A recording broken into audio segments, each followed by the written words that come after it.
ലാനീനയെക്കുറിച്ചും ചുട്ടുപൊള്ളുന്ന എൽ നീനോയെക്കുറിച്ചും നിങ്ങൾ കേട്ടിട്ടുണ്ടോ? ഇവ രണ്ടും ലോകത്തിലെ തന്നെ ഏറ്റവും വലിയ കാലാവസ്ഥാ മാതൃകയായ എൽ നീനോ സദേൺ ഓസിലേഷൻ അഥവാ എൻസോയുടെ ഭാഗമാണ്.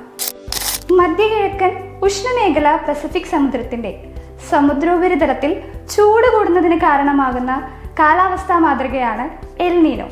ഇതേ സമുദ്രോപരിതലത്തിൽ തന്നെ തണുപ്പ് കൂടാൻ കാരണമാകുന്ന കാലാവസ്ഥാ മാതൃകയാണ് ലാനീന.